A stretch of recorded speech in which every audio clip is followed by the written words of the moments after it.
You said Mo's in, ready to roll. Moe Khan, TSN Radio Montreal, joining us on the video chat now. And I know we got lots to talk about, Mo. How are you, man? I don't think we've talked, since that New Year's show we did with, right? That was a 3-hour epic, that New Year's chat that we did. Wasn't with it? You, Nick, and Devon Claybrooks. Yeah, it was a lot of fun, though.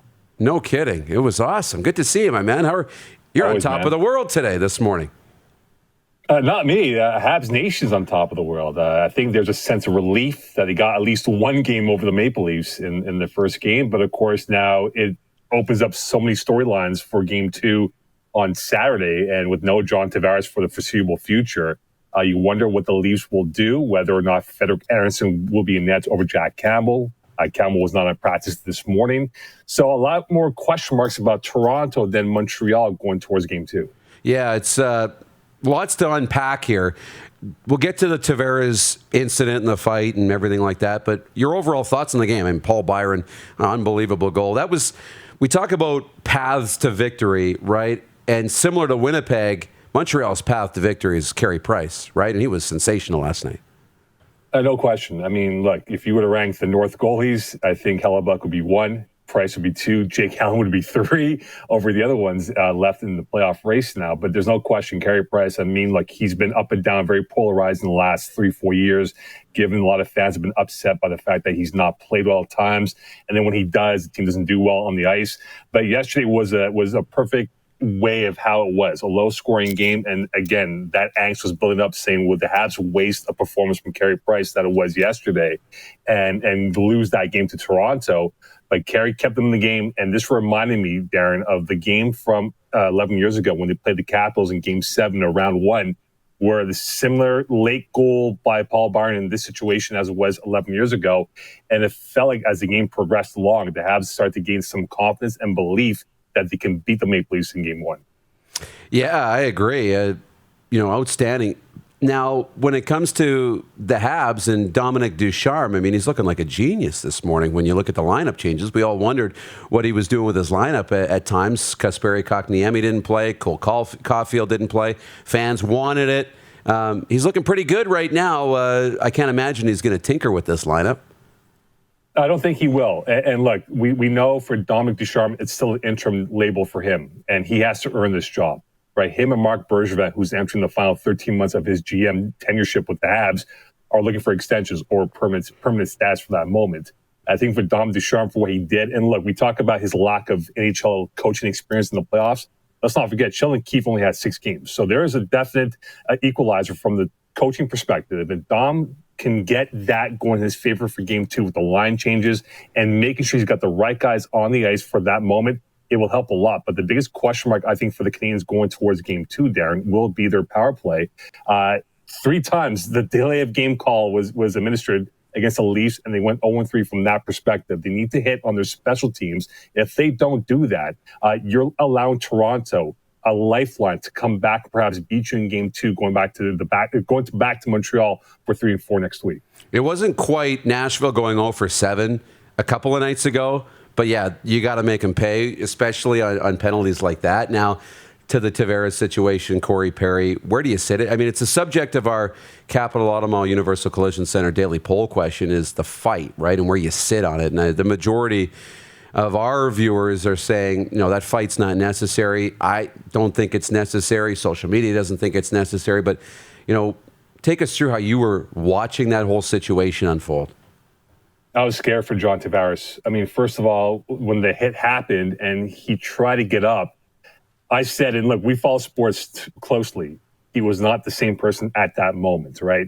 Yeah. And then when the Leafs training came on and how they handled him was even a fumble by them because he tried raising him up and holding him back by the neck. And that created more of a chaos from that perspective. And I was scared for John Tavares. I was scared for him because heaven forbid, and hopefully it's nothing too serious from that perspective, but heaven forbid, it could have been disastrous. And even on Montreal radio today, my colleagues, they all thought that it was even more serious than before. And I think for John Tavares to go through what he did, I pray for him and his family that he can overcome this and get back to health sooner than later. But I think from the fight perspective, it's that old school, archaic, horse bleep code of ethics that you must take on that fight if you're the one that created that chaos. And for Corey Perry He said it was a mistake. It was not intentional at all. And for Foligno to come out there, maybe Foligno's trying to get his team riled up and get them back in focus, because we saw Austin Matthews emotional. We saw that Leafs bench emotional and not mentally or physically there at that moment. And I think from that perspective, though, the fight is terrible. Shouldn't have ever happened. You move on. You get him back at a later date, perhaps. But at that moment, why? It made no sense whatsoever for that to happen as it did last night. Yeah, and you heard it in the post-game press conferences, even Foligno saying, it's our captains on the ice, but they didn't think it was intentional. You know, it's weird. They don't see the replay in the building, or they don't get a chance to look at it again, right? And, I mean, you're going to go back in afterwards and watch this and say, that absolutely was an accident. There was no need to retaliate. Yeah, it's a really, really tough situation. I hope that's the end of it. I hope that's it. The only reason I could see the fight is maybe so some other wingnut doesn't try and do something really stupid, games later, right? We've seen that in the past, and it's led to really serious stuff. But, yeah, there's no need for that right now in the game. So, Game 2, does this carry over, or can the Leafs wash this going into Game 2 tomorrow night? I think the Leafs will come back stronger tomorrow night. I'm just curious to know what Keefe will do for his lines. That's going to be the key, because we saw Joe Thornton put in an uncomfortable position where he got exposed on both goals by the Habs last night. You can't have him out there at those critical moments. So what are they going to do for the spine of their forward attack? Alex Galchenyuk, will he be a factor now? And we know about his history with the Montreal Canadiens and how he flamed out with this organization many years ago. So I think from that perspective, I'm curious to see how the Leafs will react with their goaltending and their center position. But the key for Montreal tomorrow night, though, will be this. Can they execute early and get a lead? If you could give Carey Price maybe a 2, if not 3-goal lead, you're giving yourself a huge advantage to perhaps come up 2-0 coming back to Montreal on Monday and Tuesday to perhaps put them away. And who knows by then what it will be like that. But I think that 2-goal, 3-goal, if they can get that advantage early on here, Darren, the Habs might have a puncher's chance tomorrow night. That'll be fun. I'm going to unleash John Lynch on you here on football here in a second. No worries. But there's one more game. There's a game tonight we want to talk about. I know it's way over here in the West, Edmonton and Winnipeg in Game 2, but very similar, right? Jets with the upset in Game 1, behind good goaltending, timely scoring. Sounds like Dubois and Ehlers have a better chance to play. They were in regular jerseys for the morning skate. Doesn't mean they're going to play, but they were in regular jerseys, so an upgrade from the non-contact. And doesn't appear to be any lineup changes for the Oilers. That was a weird Game 1, too. Any thoughts on tonight? Yeah, look, the flamethrowers were out there, right? Connor McDavid, Oilers choking again. What are they going to do? I had this question in mind, and I said to myself, if the Leafs or Oilers were to lose in round 1, would be more disastrous for Edmonton or for Toronto, given how much hype and hoopla has been bestowed on these two teams coming into the playoffs. I think in this case for Edmonton, it's going to come down to their goaltending, right? And that's always been their issue, is their defending with their corridor and their goaltending, and how they've been kind of bullied by opponents at this point of the season. And I think now for Edmonton, we can always talk about McDavid and what he does, and he can score 25 million points in a game. But the reality is, in playoff hockey, as we all know very well, it's a lot different than what it is during the regular season. So that supporting cast has to play better if they're going to take one from Winnipeg before 3-4 next week. So to the CFL, Bob Young comes out in Hamilton, guarantees the season, right? Montreal Canadiens announced 2,500 fans in the season. Mark Gowdy in Ottawa backs up Bob Young and says the Red Blacks are in. Alouettes put out a statement that they're encouraged by 2,500 fans and that they're hoping to be able to put fans in the stands to play. But they also kind of hinted and said, they're expecting their home schedule to start in September. Meaning, and I took that to mean, they're letting us know they're planning on going on the road for the first month of the season. Where are we at in Montreal with the Alouettes maybe joining this? Are they for playing without fans or with fans? Where are things at in your mind in that city? Yeah, I think the Owls, unfortunately, because of COVID-19, lost that love affair momentum that they generated from 2019, right? Even though they lost to Edmonton, it was what brought back the fans to the stadium to watch them play again. I think now, going towards the summer months, look, it won't be the same Montreal summer season that we normally have with Jazz Fest and other events going on here. The Alouettes have a chance to perhaps recapture that momentum. And the thing is now, as we perhaps move towards Game 6 of the Habs and the Leafs, if there is one, That's going to be the litmus test for sporting events in Montreal. Can that be executed perfectly, which will enable not only for the Alouettes, but for CFMTL to have fans back in the stands? And I think for the Alouettes, too, the question that remains for them is where will they play? Will they play at McGill University, or will they go to the Olympic Stadium, which is a lot bigger and the amenities are a lot more easier? Because if you've ever been to McGill for the locker rooms, it is like a sardine can or telephone booth. Not easy to walk around or maneuver around in postgame. So I think that's going to be the key. And Mario Cecchini has been very positive about this during the whole entire time, along with Danny Machocha. They've taken more of the objective approach, not trying to go offside by saying, yeah, we'll be back with about 4,000, 5,000, 6,000 fans. But I think for Quebec, though, they could be the front foot, the flag bearer here to perhaps enable other provinces out there, Ontario and West, to say we can have fans back in the stands if this Montreal game works well enough that we can have 4,000 to 5,000, maybe 6,000 fans come late August. Unbelievable. John Lynch here.